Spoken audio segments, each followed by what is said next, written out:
Marilyn Bober, 420 East Poplar. Today I'm coming to speak to you as a member of the Shelton Poverty Advisory Team. Just briefly, a bit of the history. We were formed as a committee to prioritize and recommend pathways to implement the various recommendations made by the Poverty Task Force in its report of 2013. One of those recommendations was to provide additional public toilets specifically because, or specifically in order to reduce the impacts on businesses and individuals from people using public places as restrooms. And that's from the task force report. Additionally, when the Shelton Visioning, the Downtown Visioning project came through, there were a number of places in that recommendation that cited the need for public restrooms. The comment was the community expressed the need for public restrooms. When we began the path toward this recommendation, we decided we really needed to implement a pilot program. We weren't sure public toilets would solve the problem. And so the committee raised from among ourselves and other private donations the $1,000 that was necessary for the 4 months of the pilot program. That now has 1 month left to go, but we feel like we've had long enough to evaluate the results and come to you with a recommendation for final implementation. Based on work we've done during the pilot, we can vouch for the fact that the units are consistently used and they are respected by the population that uses them. There's been very little trash, no vandalism. All the worries that we faced when we began this problem seem to have evaporated. I conducted a survey of about a dozen downtown merchants at the beginning of the program. Most, all I believe, but I'll say most, expressed the opinion or from personal experience or from word of mouth among their employees that the problem of human waste in alleys and other public spaces was quite severe. Several had stories of having to clean up their alleys or hose down the pop machine.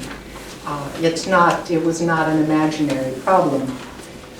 I followed up, surveyed as many of them as I could get in touch with the first week of November after the pilot had been in progress for 2 months. No one expressed any direct contact with human waste in public spaces. There was no need for cleaning. And so it appears that providing public toilets will alleviate the specific problem that the task force pointed to, and I think this is an important part. Yes, there are amenities, yes, they're necessary, but they also address the problem that led to the recommendation in the first place. We have located the toilets in 3 places. We're certain that the one at the pump house is a good idea. It's used not only by local residents, but in checking the port-a-potties, a number of us have come across cars with out-of-state plates, cars passing through obviously on Highway 3. We're also certain that the portable toilet at Brewer Park is in an important location. It's consistently used. We moved the one that had been at the Civic Center up to the trailhead of the Teresa Johnson Memorial Park because out here in the parking lot it wasn't used very much. We are aware that there have been neighborhood complaints. We're looking for a way to move it to a location up at that trailhead that is perhaps less obvious from a visual standpoint, but even though that's specifically mentioned in our recommendation, we are working to relocate that one so that it will not trouble the neighbors. One of the important points about these locations is that all 3 are located reasonably fairly close to open water that drains directly into Oakland Bay. We feel that public safety, water quality is an important part of this.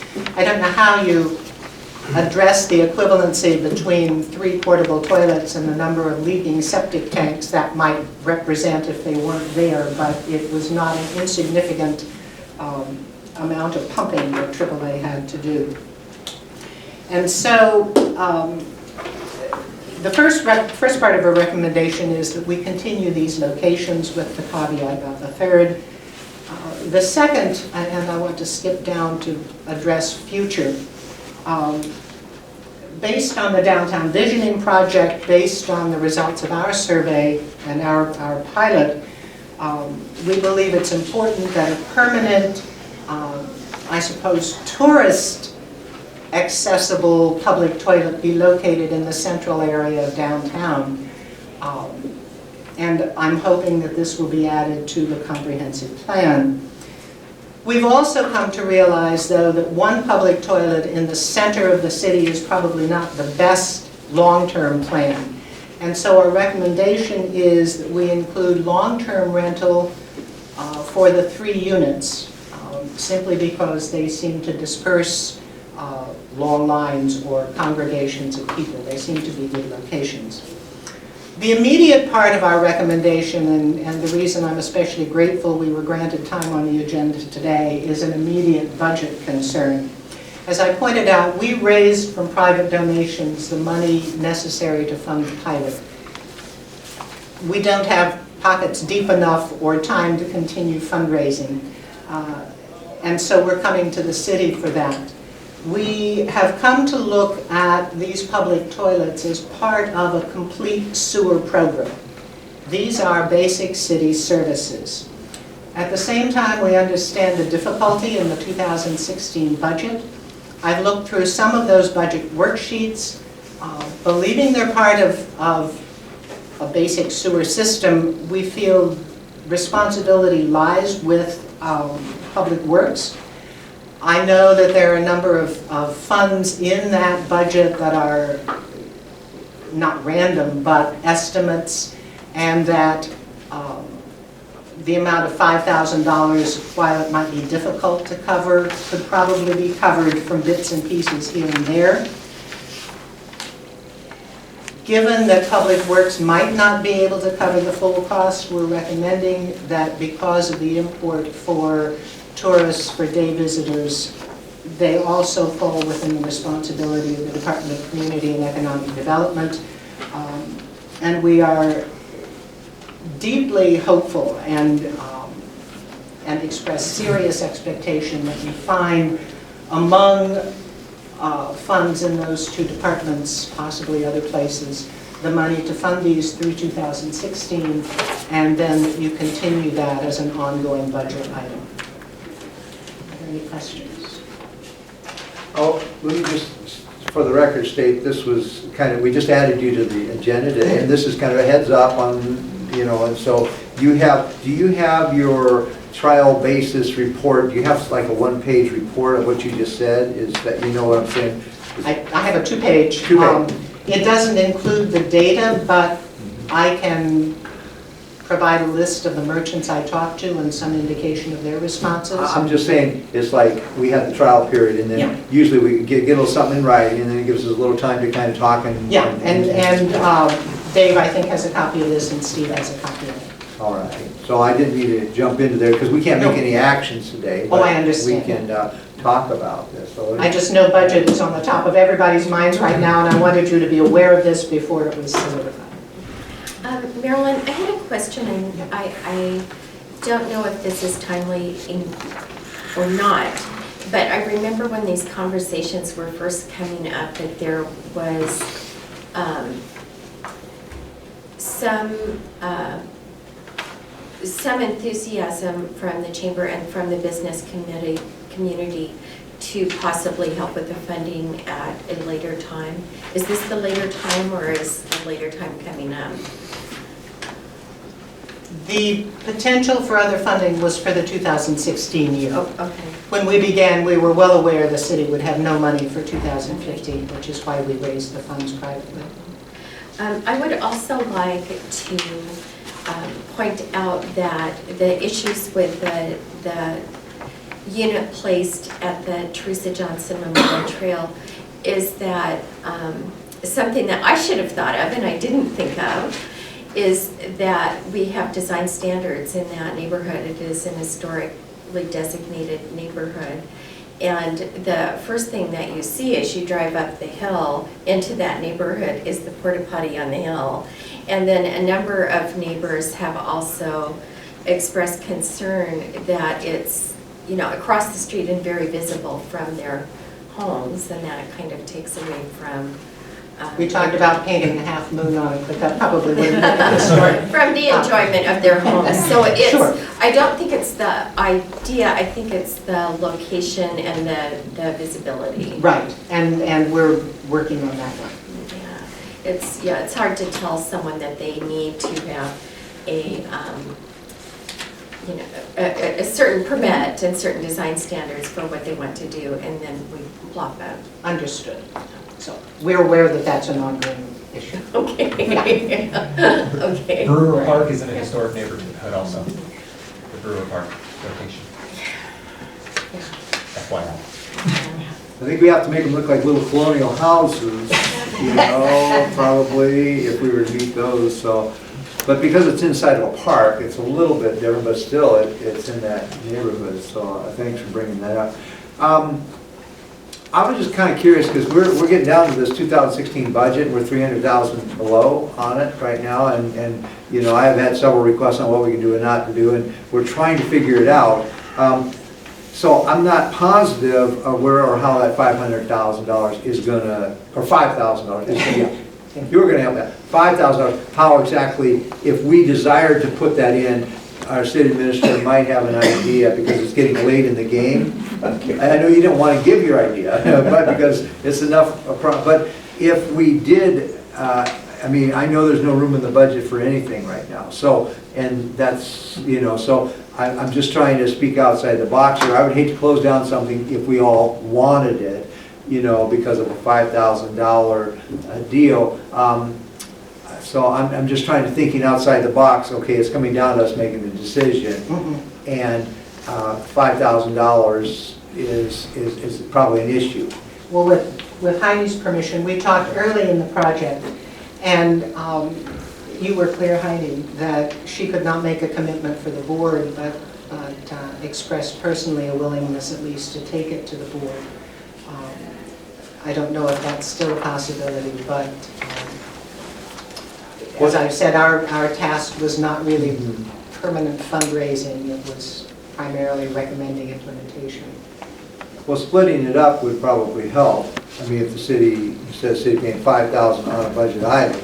In normal circumstances, I mean, we're so far trying to make things balanced that it's going to be hard for us to think about that. So the possibility of dividing it up amongst, you know, 2,000, 2,000, 2,000, or whatever might be a possibility. I hadn't really thought of it until Dave called me half an hour before the meeting, said you wanted to speak about it. So it's kind of new on, if I don't have any creative ideas right now on the answer for that. But did you have any thoughts to share? Because you're the budget. I mean, you're the guy that's putting this thing together, and so. For the last 8 years, we've been looking for magic, and in some cases we found some, but I think we're about out. Yeah.